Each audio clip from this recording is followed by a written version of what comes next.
And then lastly,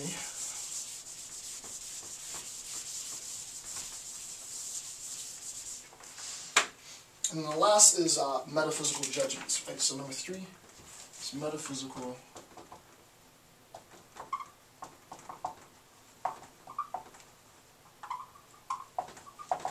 The last is metaphysical judgments. Again, these are always synthetic. Right? These are always synthetic. The sum, B says, the sum of analytic judgments yields, the sum of analytic judgment yields concepts. But the judgments are not metaphysical, only the concepts, right? So what does that mean? Kant makes this claim, but it's extremely opaque. What does he mean, right? You can think of it, and I'm going to do sort of like a bootleg version. Okay, in order to arrive at concept formation, right, or concept, in order to arrive at concepts for Kant, he doesn't say this explicitly, but we arrive at concepts, right? We arrive at concepts through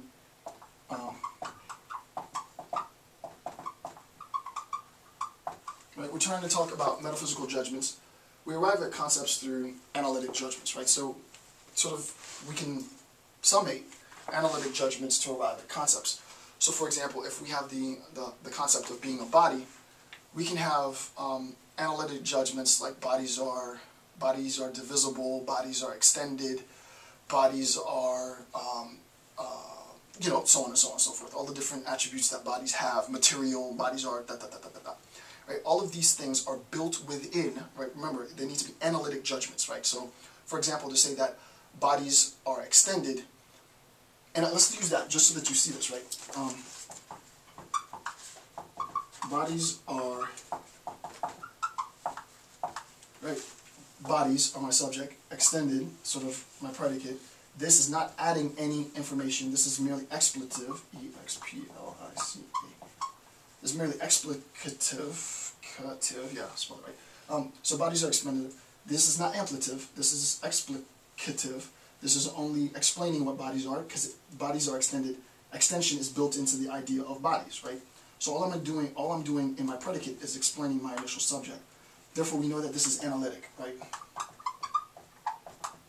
Right?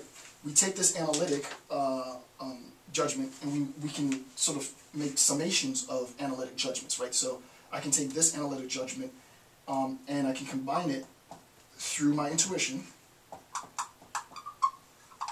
as I just said, right? Through intuition with bodies, with the other claim that bodies are extended, bodies are divisible, right? And bodies are divisible. Part of the definition of what a body is that it's divisible. Now, saying that bodies are divisible hasn't added any new information to my understanding of the subject, so it too is explicative, right? Which means that this too is analytic.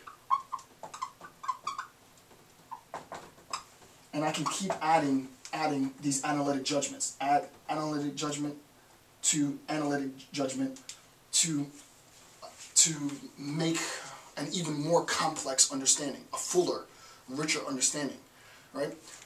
You would think that, well, how is it that I'm adding any information? So that I can talk about analytic judgments of body,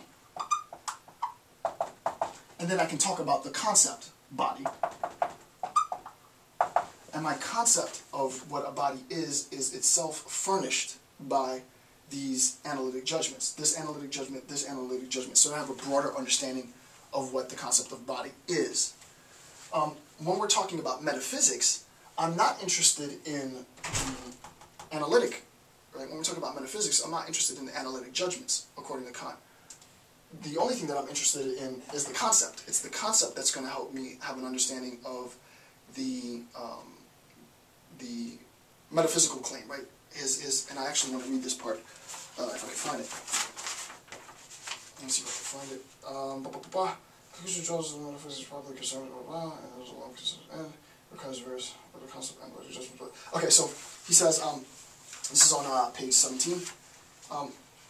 The conclusion drawn in this section, then, is that metaphysics is properly concerned metaphysics is properly concerned with synthetic propositions a priori, right? Synthetic propositions a priori, synthetic a priori.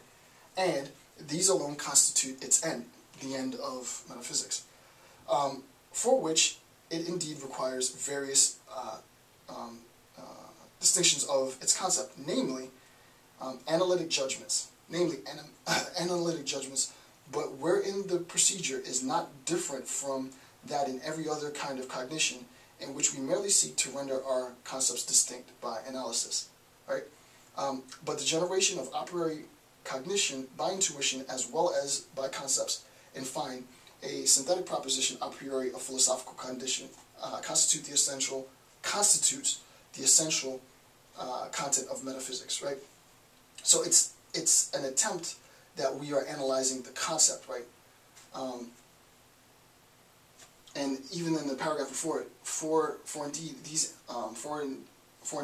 analyses are not elsewhere of much value except in metaphysics, that is, as regard to synthetic judgments which are to be generated out of previously analyzed concepts, right? So we're going to look at this concept. This concept, body, is going to help me understand the metaphysical nature of body. So we'll have sort of the thing here, the thing, whatever this thing is, the thing body, and we'll get into sort of deconstructing this because there's a lot behind just this assumption. We're not anywhere near that analysis yet. But in order to understand that this thing is a body, I have the concept body. But in order to have the concept body, I've sort of unified my analytic judgments.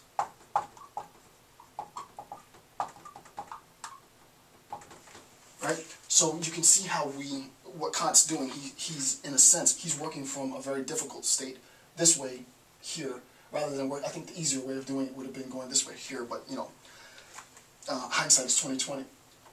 Here's a body, right? This thing in the world. This thing, as we know, can be described as being a body. But what does it mean to say that this thing is a body? We go back and deconstruct it more. Well, it's extended. It is divisible. We can break it into two parts, right?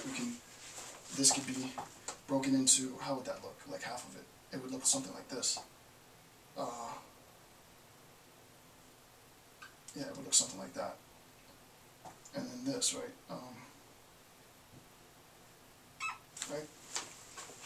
So that, and I guess like that. Oh, I'm not an artist. So, right, it's divisible. We can break this thing into this part, right? And so on and so on, right?